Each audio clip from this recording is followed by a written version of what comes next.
right, with this example, we are just going to look at, well, we're going to look at a way that you can use part of the quadratic formula to tell you what types of solutions and how many you're going to get even before you get the solution. So if we just look at three different graphs, um, we talk about what the solutions are, right? So the solutions are the x-intercepts, or the zeros of the function or equation.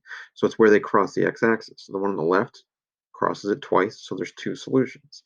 The one on the middle only touches the x-axis once, so there's one solution. The one on the right doesn't cross the x-axis at all. So guess what? There actually is no solution, real number solution, to that equation. If you were to do quadratic formula for each one, you would find that, well, there you go. There's the work for it. So what ultimately happens here is the one on the left has two solutions, right? So it ends up being 7 plus or minus 5 over 4. The radicand was positive, right? And you're getting two solutions because you're adding and subtracting a number. The one in the middle that only had one solution, right? Notice that the radicand ended up being 0. So square root of 0 is 0. So when you add or subtract 0, it doesn't change it. So you're just getting that one solution, negative 12 over 8. And then on the right, the radicand was negative. So you're adding or subtracting an imaginary number. So you're not getting a real number at all on the right, which is why you're not seeing it cross there at all.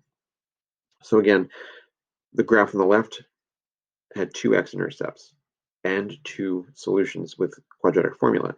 The one in the middle had touched the x-axis once, and it had one solution.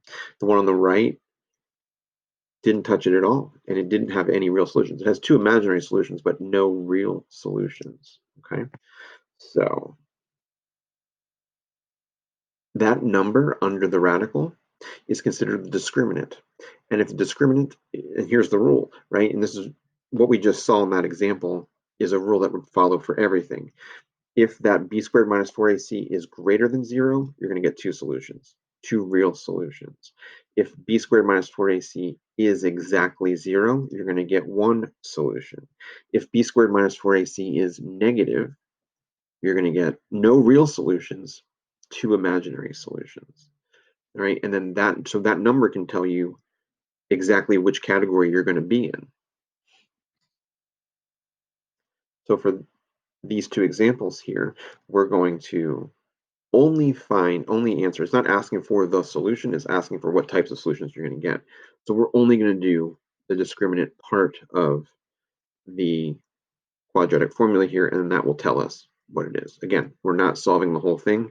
We're not getting the solutions. We're just figuring out how many solutions we're going to have. And the discriminant can tell us that. So you find the discriminant for both, see which category it falls into. I'll do the same, and then you can come back and check. All right, so for the first one, I got that b squared minus 4ac. When I simplified that out, I got 0. So that means there's exactly one solution for part A.